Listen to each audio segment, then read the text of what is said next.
Hello, everybody. Welcome to SoundWave, where we are changing and transforming our world one voice at a time. Welcome, to Own Your Conversation. This is a series created just for you, all global coaches out there, as well as for the SoundWave fans, enthusiasts, and all those folks here who have done the workshops, and of course, those of you who are wondering, what this is all about, right?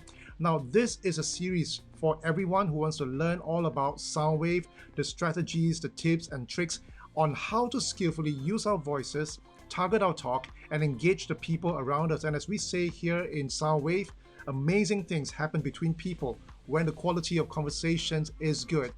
Hello everyone, my name is Kim Pong and I am the global partner of SoundWave, and together with me hosting this program is none other than the creator of SoundWave himself, Mr. SoundWave, Kevin Eyre. A very good morning to you, my friend. How are you doing? Yeah, Kim Pong, very nice to be with you again, and thank you for that overwhelming introduction.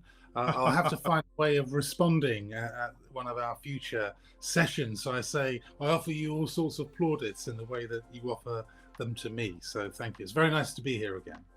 Oh, you're most welcome. And for the listeners who's listening in, right? I mean, depending on where you are, it's either a good morning or good afternoon. I'm broadcasting here from Singapore. It's raining on the outside right now. Temperature is kind of cool and nice, right? How's it like over to your side in Bristol right now, Kevin? So in Bristol, in England, it's frosty this morning. I think it was freezing overnight. It's very dull. We're in the middle of January, and this notoriously is the dullest week of the year. It's post-Christmas, winter's lingering on. Apparently, people tend to feel at their most down during this week of January. So hopefully this broadcast will brighten things up for people a bit. Hopefully. And for those of you, right, who's watching the program right now, you are on Soundwave's Own Your Conversation channel. And this is a 10-part series, ladies and gentlemen, on the 9 verbal strategies, or as we call them, the 9 voices, in our Soundwave here. So this is last week, I think we talked about the voice of inquiry. That was episode 2. And today we are talking about the voice of probe. And this is, next week, do make it a point to join us. We're going to be talking about the voice of diagnose. But before we get on, to the action of talking about the voice of probe, I would really love that you, subscribe to this channel here so that you could really keep up to date on what we're doing. And if you want to be notified every time we post a new episode, go ahead and click on the bell, and then every time we post the episode, we'll send a notification to your email. All right. So remember, do the subscription, and the links are all at the bottom. And as I did last week, I want to start off our session this afternoon, Kevin, by sharing a quote here. And this time, the quote is from Sherlock Holmes, right? And Sherlock Holmes, as you know, is the character created by the author Arthur Conan Doyle. And the quote is this, and this is what Sherlock Holmes says, right? You see, but you do not observe. You see, but you do not observe. And today we are talking about the voice, Kevin. So my first question to you today is this: what is the world like without the voice of probe? That's a really good question. What is the world like without the probe? I think it's naive. I think that's what it is. I think it's naive. I think what happens without the voice of probe is that we accept what is presented to us. We don't go beyond what's presented and try and work out what the underlying truth or the underlying logic or the underlying reality might happen to be. So I love that quote, and that sort of sums it up for me, really. Yeah. And very often we talk about probe as being the voice of insight. Just as we talk about the voice of inquiry, it is a voice of engagement, right? So walk us through a little bit, Kevin. When we were when Soundwave was observing how people talk, how do we decide that, or what is it that you notice or observe that made you decide that, hey, the voice of probe is the voice of insight?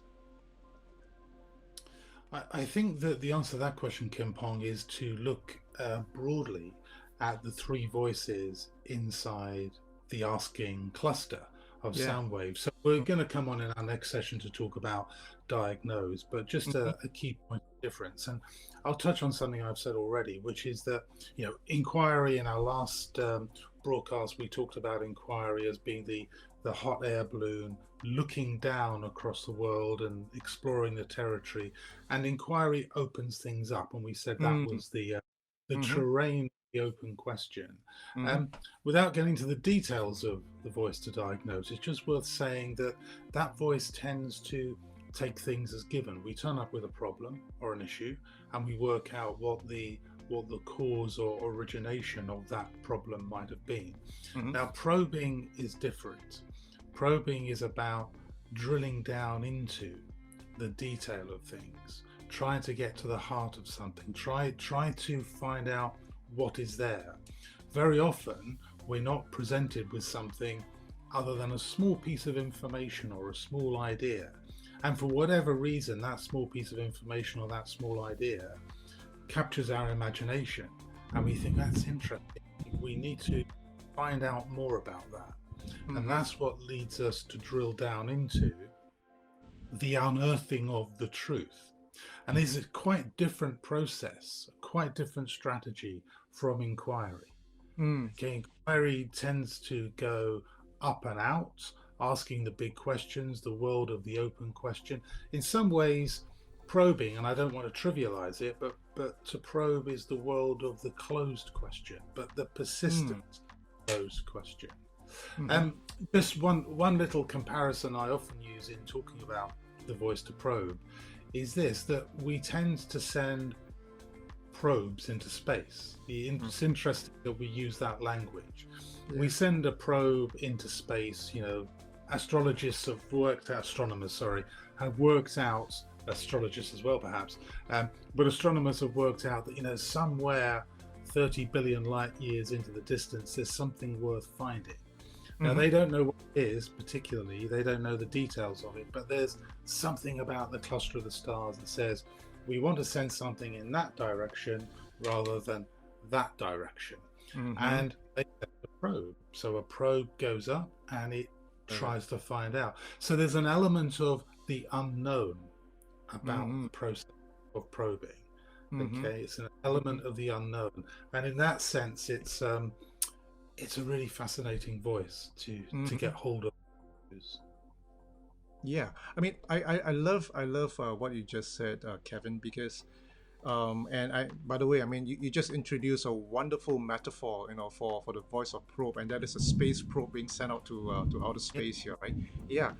And I think um, I, I think very often the voice of probe is really about, the visual you gave me was drilling down, right? It is like, digging beneath the surface and revealing what is beneath, isn't it? So I think, one of the things that we've often found really useful in Soundwave is to give people that the visual image of what that voice look like, so we kind of know, what this is all about, right? And I asked this question, towards the end last week, right? But I'm gonna kind of move it up, to the top right now, and we're gonna be talking about the personas and metaphors. You've alluded to some of the metaphors for probe. So yeah, what would be a good examples of personas that you could ascribe to the voice of probe, and what would be great metaphors, right, that could help us resonate with this voice of probe. Well, I'll answer the question. I'll answer the question by reference to a film, which coincidentally I recently watched again, and this is the infamous film Dustin Hoffman and Robert Redford, All the President's Men. Nice. Now, if our listeners, if our listeners want to see the verbal strategy of probe in action, watch this movie. Hmm. So here we have two I'll start again, investigative journalists. I always Mm-hmm. struggle with that word. Investigative journalists who pick up scraps of information, and they're nonetheless fascinated by the scraps of information. Where does this come from? Why is this happening? And they start to ask themselves all series of questions before they ask other people a series of questions. Now, what's interesting in the film is just how persistent they are in their questioning. And in our sound wave model, our participants in this broadcast will be familiar with this. To probe too much might lead us to intrude. Mm-hmm. And so in this sense, the probing voice is very risky. Now, what you see the principal actors in All the President's Men doing is constantly being on the border of intrusion. Sometimes they're intruding because Mm-hmm. their interest and insistence on getting to the truth of what's going on is so compelling for them that Mm-hmm. they're really prepared to push the boundaries. And we're not proposing here that everybody should push the boundaries and start to intrude into other people's personal and private lives. But the film itself gives you a very clear sense of where the border is between asking a good probing question and then continuing to find novel and interesting ways to ask the question to Mm-hmm. get to. Okay, and so it's a beautiful encapsulation Yeah. of probing, and we use the term verbal strategy, and I think the film helps us with this, because what you see in the movie is, of course, people are in conversation, and when they're in conversation they're using all of the voices, Mm-hmm. but the theme that runs through it, Mm-hmm. the strategy that's running through it is, whatever it takes, I'm going to find the truth. And Mm-hmm. because that's the strategy running through it, the only voice that will really truly get you there is the voice to probe. Wow. And if I may just intrude, right? I'm sure you got a lot more to talk about the movie here. If I may intrude, my question again along the lines of in the movie All the President's Men, um, was the intrusion critical to the success of their discoveries? So we are talking about the accentuated voice of the probe right now, right? I mean, like if you over accentuate or you overuse or you overplay the voice of probe, it is intrusive, right? And my question is this: was the intrusion of the characters played in the movie, was it critical, to the story, to the success of what they were trying to uncover? The answer to that is clearly yes. I Yeah. mean, without pushing the use of the voice in the direction that it might break, so to speak. Mm-hmm. The strategy would fail. People would refuse to divulge the truth. The reporters don't allow the possibility that somebody won't, in some way or another, Mm-hmm. tell the truth. So they Mm-hmm. persist. They persist. If you or I were on the receiving end of that, we would feel really quite overwhelmed by what's going on, pinned Yeah. down, uncomfortable, not really quite knowing what to turn. And what you see the respondents do, the respondents fall into, one or two camps. Either they point blank refuse to participate, so they hang up on the phone, or they walk away and they Yeah. protest. Yeah. So they just go, or very reluctantly, or through some encoded way, Mm-hmm. they will give the journalist the information they want. So it's a nod, or it's a silence, Mm-hmm. or it's a not hanging up the phone in a certain amount of time following a question. So Yeah. these devices start to get used, but the orientation is to move probing into what we would consider intrusion. Now, Mm-hmm. they are able to get away with a certain amount of this because of the occupational role they're playing. If we bring this back to Mrs. or Ms. Average Manager in an average organization, yeah, the constraints on that type of interaction are quite Yeah. high. Yeah. You would be able to probe, but you wouldn't be able to persist in making people feel really quite uncomfortable for any long period of time, and it wouldn't be appropriate. Yeah. If I But the may, movie's great. Sorry. I'm sorry, Kevin. If I may interject, right? So I want to keep pressing on the issue of this whole idea of accentuation. Now, so Mm. it's interesting, right? Where when we're accentuating a certain voice, in this case, like the voice of probe, and because these guys were, well, I guess they were the American investigative journalists, and they are like, the culture allows for those kind of process and approach, right? My question really is this, right? And we talked about this a little bit last week. I think in some way, the way we introduce the accentuated voice is that we are saying that no, this is your accentuated voice, and that there's some risk associated with using the accentuated voice. And we are not suggesting that, oh no, we shouldn't be using the accentuated voice at all. but we are saying that, hey, if you were to be using the accentuated voice, there's a certain amount of risk associated with that. I would love you to kind of help us dispel the myth here, right? On, when should people feel that, or when should people decide that, gosh, this is now or never to use that accentuated voice of probe, or this is never the time to use the accentuated voice of probe at any cost, right? What is your your views on this? Dispel the myth here for us, Kevin. Well, the issue is, I think, how important is the truth? How important is it to find out for sure? Now, back to the movie momentarily, in that situation, there is a deep truth which needed to be surfaced. And of course, the consequence of that investigation, everybody's well aware of. The president at the time is forced to resign. That's the seriousness of the issue. In our world, and most of us are not in that space, the question is, how important is it to find out what's really going on? Now, if you're an auditor in an organization, you're likely to need to have that investigative quality, be able to ask all sorts of questions and to push and persist. If you sense that there has been some sort of inappropriate behavior or wrongdoing going on inside your organization, there's probably good reason to persist. How far you can persist with that voice will be a matter for the context in which you're working in, the players around you. But it's worth mentioning, I think, Kim Pong, that the probing voice is in and of itself quite risky. It's, I think, let me get my recollections right, it is the third least preferred voice of the 9. Okay, people instinctively understand that it carries some degree of interpersonal risk. And what you see is, where people have a high preference for probing, they tend to be quite skillful in working out how they can ask that question that most other people would feel uncomfortable with asking, embarrassed to ask.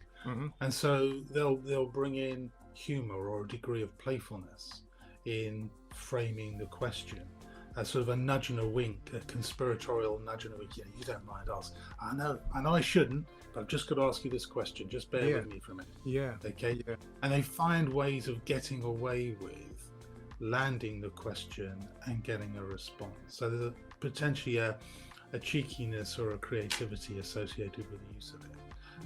And people who are sensitive will know when they've come to the point where enough is enough, because they will push. Whether it's somebody saying, no, I'm not answering that question, or just the look on somebody's face is when they say, no, hang on, you can't go there, that's too much. So go ahead, Kim Pong. I'm sorry, go ahead, yeah. I'm done. Just for a moment. Yeah, no. I mean, I'm sorry. I'm sorry to be intrusive again and again in this whole conversation. Yeah, for the audience here, I'm just trying to demonstrate what intrusiveness look like and sound like, from my perspective. No, when we're talking about this accentuation thing, Kevin, I think, we know that I think every one of us is extremely sensitive to a voice, when it is when it's accentuated, right? It doesn't matter whether it's an inquirer, a challenge, a correct, a critique, an advocate, or articulate. If you're accentuating the voice, I think most people actually will be able to pick it out, and they'll be quite sensitized about it. And just now when we were talking about, this voice here, I remember a really interesting personal instance for myself, right? So I was walking with a friend, and this guy, I'm not exactly close with him, right? And we somehow struck up a conversation on our marriages, right? And he was asking me, who did you marry? I said, I married, my high school sweetheart. I knew her since she was in secondary school. We started dating, years later, and we became, we love each other, and we started dating, and we got married, right? And then he started asking questions. Oh gosh, so why did you marry her, right? Tell me more about her. And the minute he asked questions like this, oh my gosh, it's like all my sensitivity, senses all just came up, right? It's like, my gosh, why is this guy asking me all these questions and poking his nose into areas that are really none of his business, right? That's Then I realized something about this voice of probe, Kevin. The voice of probe, actually, if and you're right, because in some way we have voices that we term as socially risky voices and voices that are socially safe voices. And probe is that socially risky voice, and it's the third least preferred voice, that in the whole repertoire of the voices here. And my question is this, right? Because to use probe, there is really the likelihood that we could create the sense of being unsafe. We disrupt psychological safety, right, in the relationship or in the environment. And yet, probe is such a needed voice, because it is a voice of insight. My question is this: how can we probe and yet play a part in contributing to the psychological safety or the cultural safety in relationships or in an organization? Okay, it's a really good question. I think it boils down to permission. So, in the case of the gentleman who was being a bit nosy about your personal life, um, I think someone in his position or someone in his situation may have had good reason to ask you those questions, but it sounds to me as if they didn't explain what those reasons were, and they Mm, didn't permission to engage in that discussion. Now, I'm let's imagine that his occupation was he was a researcher in the area of successful marriages, mhm, and he had explained that to you and said, this is what I do. I'm really interested in the way in why some marriages are successful and others are not. On the face of it, it seems like you have a successful marriage. I'd really like to learn more. So I'm going to ask you some questions at any point in time. It's no problem. You can refuse to answer the question, but I do want to ask you some quite pertinent and personal questions. mhm. Now, there's what we call a sound post. Yeah. He's telling you in advance of what he's doing, what he's planning to do, and you Mhm, get a moment to work out internally whether or not it's good for you to respond to that or whether you're willing to respond to that. But mhm, the other side, as well as the sound posting, seeking permission in those types of situations is really important. Well, sometimes occupational role helps. So if somebody, for example, is an auditor and part of their job is to investigate, then when they knock on the door of your office and say, "Hi, I'm the auditor," mhm, the person on the receiving end of it sort of knows what's going to happen. mhm, And the auditor jumps into role, and the recipient of the audit jumps into role, and they know the rules of the game that they're involved in, and so there's less of a requirement for mhm, the auditor to seek permission. I'm just doing my job, so it's my job to ask you those questions that you may not want to answer. So mhm, context is always the case, has something on a bearing of how we respond. But people can, I think it's interesting, we'll look at critique and another session, and we'll look at the voice to correct in another session. But mhm. those three together, actually, along with the challenging voice, they are socially risky. One has to be a little bit careful about how they're best deployed. Mhm. Yeah, I, I, um, one of the things I'm really, grateful. I guess the word is grateful, right? For sound wave in my life is really saving me from some really precarious, conversations. Um, uh, just by knowing the fact that some of the voices that we are using actually are socially risky voices, and one of the things that we can use to mitigate that risk, essentially, is this really simple technique which you just talked about, which is sound posting, right? Um, and I think, Kevin, I can't tell you how many times did this sound posting actually save my life in conversations, because I mean I'm a pretty direct person. I'm a pretty energetic person when I'm talking to people. I'm extremely passionate, and sometimes I'm incredibly impatient when I'm talking to people. For example, right? When I'm like, what's taking you so long to understand what we are talking about here? And I could just issue a challenge, which is a risky voice, or issue some other voices that could be socially risky. But I tell you, this magic of sound posting is so wonderful. It's like when you do the sound posting, um, it's like you're asking people, can I just probe a little bit more, right? And you kind of pause and you wait for the response, and the person go like, yeah, sure, right? And immediately that person has given you a safe space, that permission, right? The environment, the platform to start probing. So, I want to say thank you to Soundwave, being really, really grateful for that life-saving technique here. I'm So we've been talking a lot about, yeah, sorry, go for it, Kevin. No, I'm delighted about that. That's because just a brief word on that. What we're really doing is we're just slowing down conversation. So conversation is fast and furious for the most part, and you've heard me say, and I've heard you say several times, we tend not to think too much when we're talking. It just happens. Mm-hmm. It's an amazing, and all the sound posting is doing is just breaking some of these really simple conventions that turn and throwing in conversation. And it only takes a second, but it's a standout moment. Yeah. It's a slightly unusual thing to do. It breaks the conversation, it slows it down, it introduces a different dimension, and in a sense you've sort of jumped from one track of conversation to another, legitimized a different path to go down.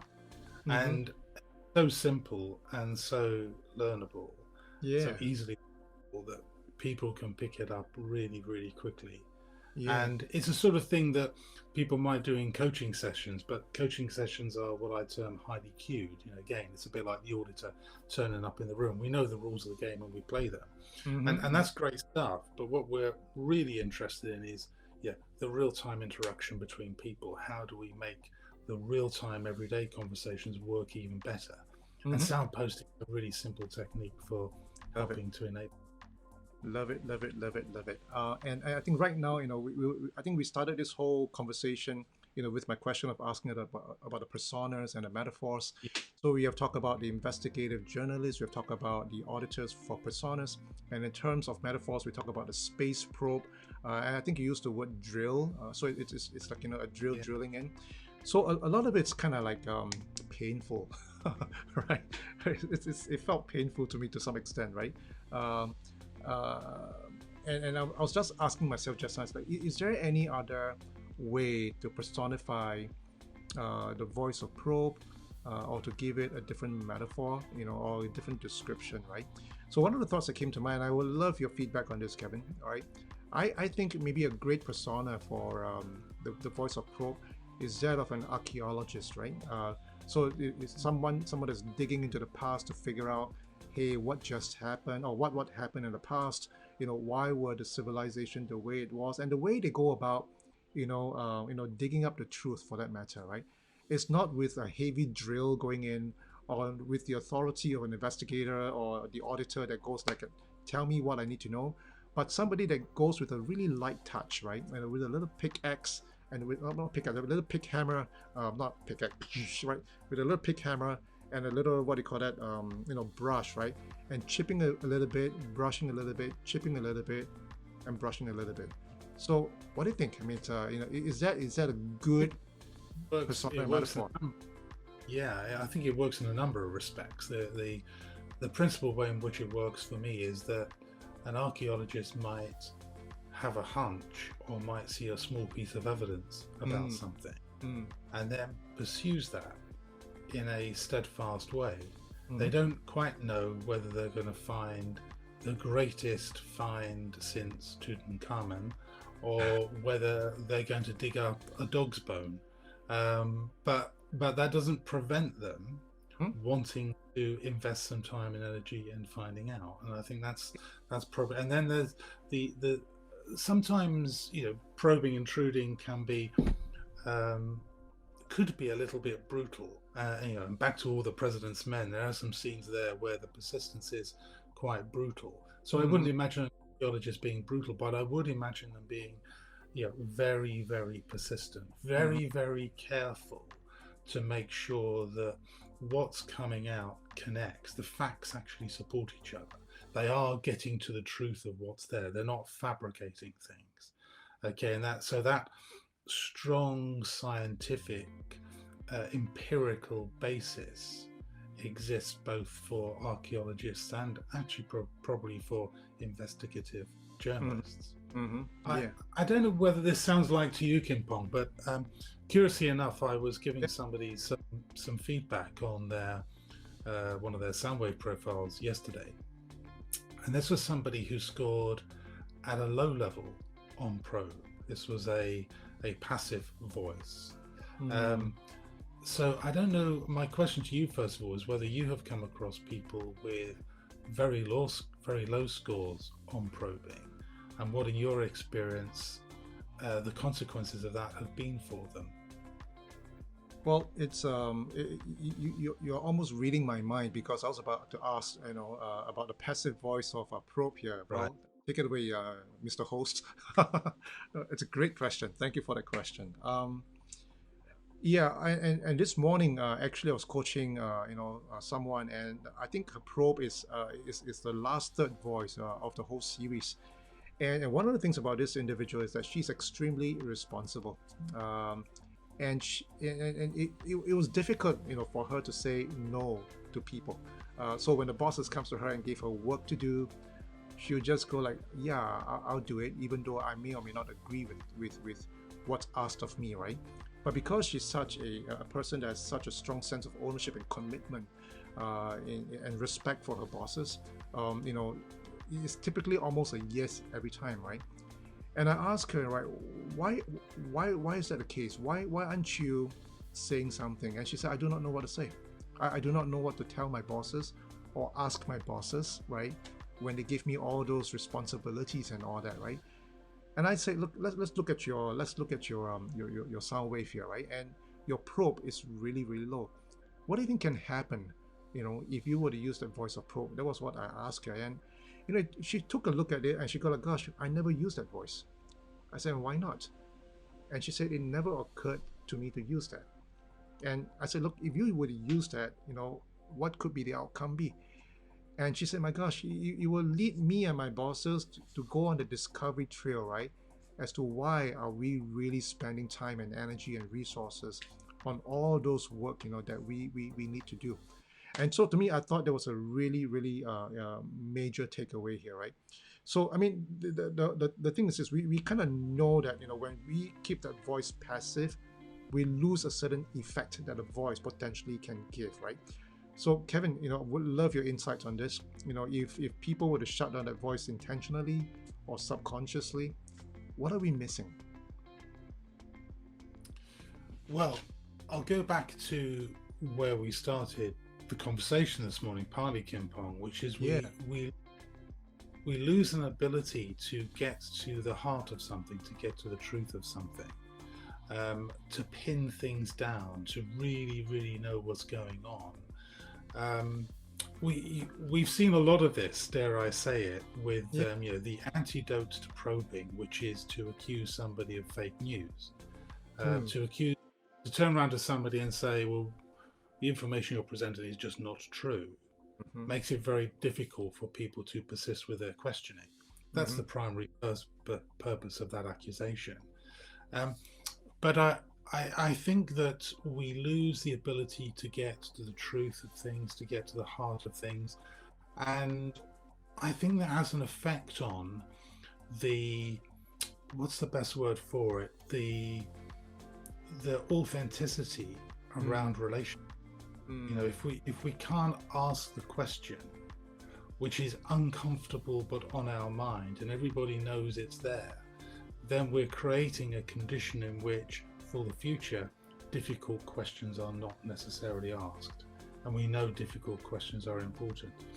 I was a bit like you, Kim Pong. I was coaching somebody in the last 24 hours who scores low on the probing voice. It's a passive voice for this individual. And they said some interesting things as they were exploring this. They said that there are some situations, particularly when they're not in control of the conversation, so they are participating in somebody else's owned conversation. Interesting, not really owning their part in that conversation. That they sort of can't be bothered. They have questions to ask, and the actual expression was, "But I just don't care enough." Yeah. Okay, and then the person I was observing, somebody provide feedback to this person.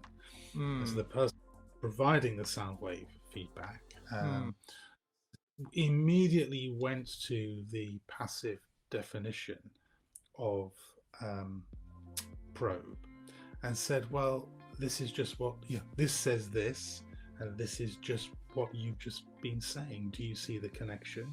What do you Mm, think will be the consequences? mm, There was a moment of this individual saying, okay, hands up, I confess, you've yeah. caught me, fair call. Mm, Yeah, this, my attitude towards this is leading me not to use this voice. This is probably unhelpful. mm-hmm. Okay, so the value was in the recognition, but Yeah. he used the word didn't care. Our definition is one of being indifferent. Yes. Yeah, Yes. Yeah. and so this caring theme, if it matters, I'll use the voice.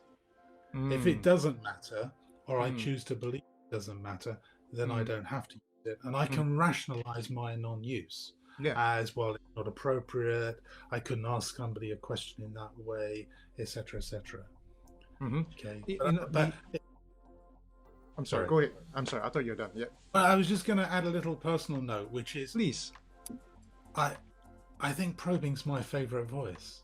I don't just mean I like using it. It does happen to be quite high in my preferences, but it is my favorite voice because it has this penetrating capability which the other voices don't quite have in the same Mm-hmm. way. And it has a directness about it. Yeah. Okay, in seeking the truth, Mm-hmm. I have to be truthful. There's a congruence between Like. how I am and what I'm seeking to find, Mm-hmm. and there's, although one can use artifice to try to get somebody to open up a bit, there's no artifice about the question. I'm not equivocating. Mm. I'm being very clear about what I'm trying to find out. I'm almost being an open book. My question is Mm. betraying the thought in Mm. my mind. Mm. Mm. Okay, Mm. there's nothing fancy about it. Where were you on the night of the 4th? I need to know Mm. Mm. Mm. that that direct quality about it. I And love when it. people respond, boom, boom, boom, Yeah. boom, boom, Yeah. things start to come out. I love it. Right. I love. I'm going to quote you on that. In order to find the truth, I myself have to be truthful. That is a Yeah, powerful statement, right? Um, and well, like yourself, I think Probe is also one of my favorite voices. Um, and I'm really trying to learn how to use it more skillfully, and for that matter. And I just want to say one other thing about the passiveness of the voice, and then we're going to move on to the next topic here, right? In view of the time that we have, I think we talk about when the voice of probe,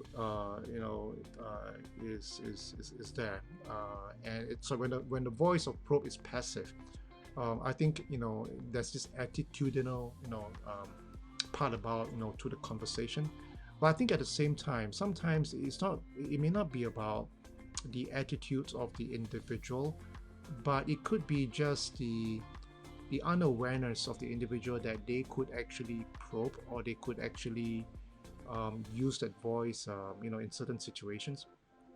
And I don't know whether you've been to situations like meetings like this before, right? You say something, right? And then you ask everybody, so anybody have any questions? And everybody's just really quiet, really compliant, right? But if I could just dig into their thought bubbles, right? I'm just wondering, what are you guys thinking that you're not saying, right? And that's the whole idea here, right? And sometimes it may not be about indifference. Sometimes it could be the inability to ask questions around the voice of probe. Sometimes it's the unawareness that I'm not even sure that I should be should be saying anything in this moment. And okay, my point is that I think sometimes by not using the voice of probe when we're supposed to, we inadvertently pass on the impression to other people, even though we don't mean it, that we are indifferent, we don't care, we're not in the conversation, right? So with that, I want to move on to the next piece here, right? Now, we often talk about this, Kevin, in Soundwave, that the way we talk impacts and influence people in the way they think, feel, and behave around us. So my question for you is this, Kevin. What do you think is the most visible impact for people around us when we are skillfully using the voice of probe? The most skillful impact is that people will start to disclose specific things, not generalities. Mm-hmm. People will start to provide detailed, specific information. Mm-hmm. And I think character of the probing voice is it's not a one-off shot. Hmm. With inquiry, you can ask a very nice open question and allow somebody to ramble on and respond for several minutes. You know, you're looking to get lots of stuff out. I think in probing, what you often see is a series of questions, persistent sequence of questions around the same theme that get people to respond. So when it's working well, because also there's a slight sensitivity in its use, I think you might experience in, let's say this is happening in a group of people, some caution by way of responses, some seriousness, some reflection as people work out whether they should say what they really want to say. Okay, and I think you have to be careful here because we use this voice in everyday terms as well, and we use it as a one-off, and we get a quick response and we move on. But I think where it's used well, it drives some seriousness and some deep reflection in people before they respond. I don't know whether you'd done this on purpose a minute ago, Kim Pong, but when you were describing watching people in a meeting and, you know, if you could see their thought bubbles, you then said something like, you know, what is it you guys are thinking because you're not saying anything? Okay, for me that's a great example of the probing voice. You've made a very concrete observation, and you've used the information in front of you. Now, there's a fact here, people are not speaking. The guys, you're very quiet. What's going on? What is it you really want to say that you're not saying? Is a brilliant probing question, because you get the edge in it. There's a real edge there. You're not opening up. That's a wrong thing to do, to not open up. That's the implicit statement of the question. Or that's a cowardly thing not to do, not to open up. And clearly you're not cowards. So come on. Okay.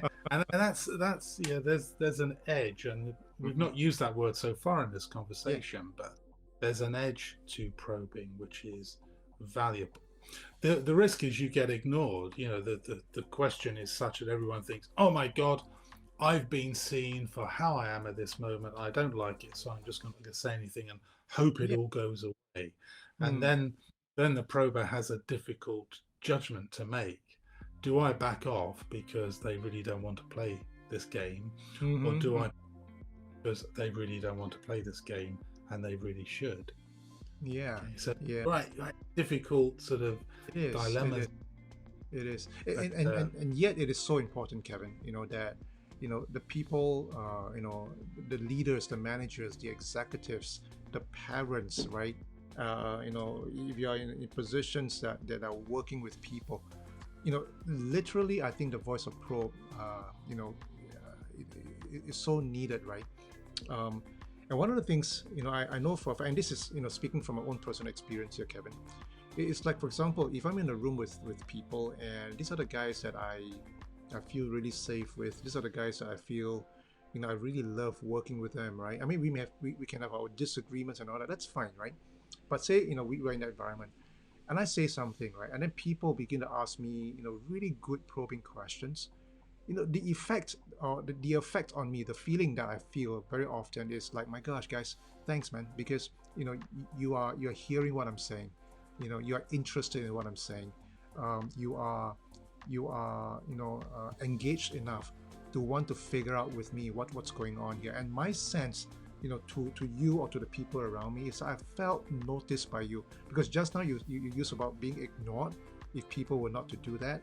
Well, the reverse is true, right? I felt incredibly noticed, and for me that is so important, that, you know, and this is something that's really true, because if we are noticed in what we are saying and people are asking really good probing questions around what we are saying, there's a higher chance, I think, that we are more committed to what we just said, and there's a greater sense of ownership to carry through what we said we're going to do together, simply because we were noticed by people and people remember what we're saying and they make the effort to drill down a little bit more. I am with that.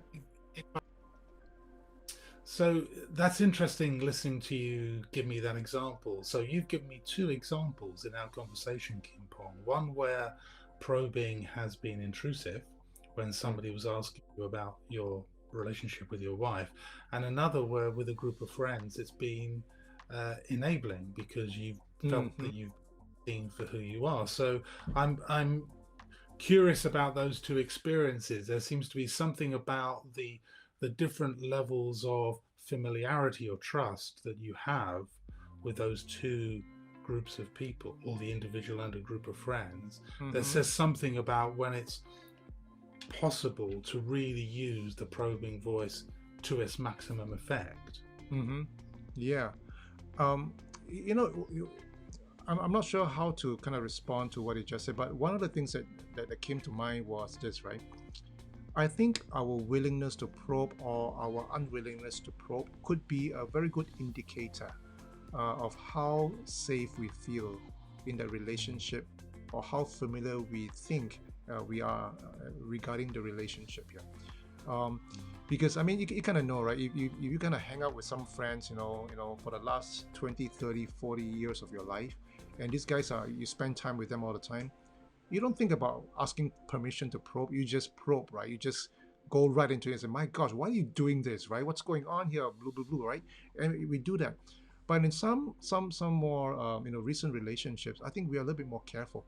But I think if it's something that it's part of us, it's a preferred voice, we may be a bit unconscious in using it, in an accentuated manner. And I think it's really helpful then, for all those permission, the sound posting to come in. Now, Kevin, I'm watching time here, and I want to kind of bring us into the landing here, right? Now, before I let you go, I would love to tap into your brains here, since you're Mr. Soundwave. What? Okay, so if somebody is going to be probing, right? So give us some examples here, right? You talk about probe being a close-ended kind of question compared to inquire. So what are some examples of great probing questions that you can share with us? Okay, so context always makes a difference to what we're doing, but the sorts of questions you would hear from people, in addition to the one example I gave you a few minutes ago about puncturing people's thought bubbles, are really straightforward questions like, well, when did this happen? How many people were involved? Who spoke first? When the conversation ended, how did everybody feel?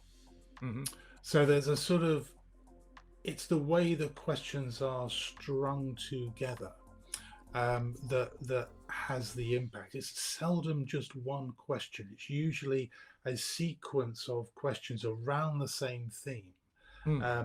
Just progressively getting closer and closer to the truth. So somebody might say something like, well, I've always liked horse riding. Well, why is that?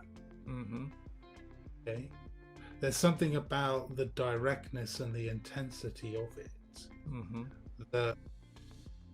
that makes it a probing question. So I like horse riding because, well, why is that?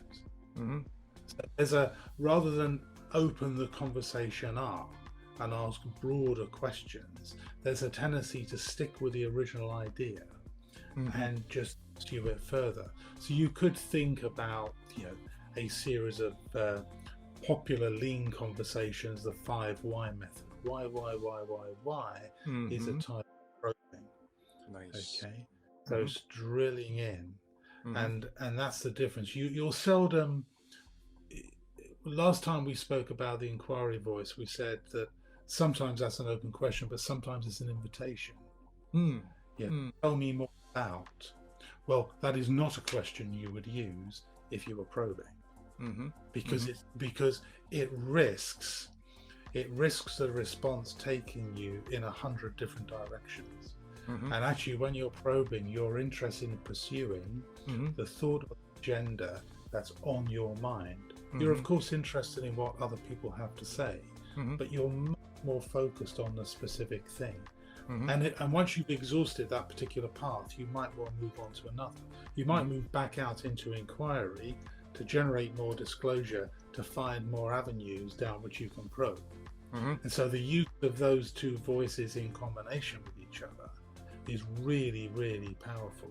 You hear good therapists, good coaches will often bounce between inquiring and probing, backing off from the probing where it starts to be too sensitive, opening up for inquiry to get more disclosure, picking up a theme from inquiry that's being disclosed and funneling down into an examination of that. Love it. Love it. Love it. Thank you so much. And I'd like to sum up Thank you. with this really simple statement. If inquiry is about invitation, then probe is about revelation, right? So, Lovely. hey, think about that, right? Very It's good. kind of cool, right? So with that, ladies and gentlemen, thank you so much, for joining us, for tuning in to this session here, right?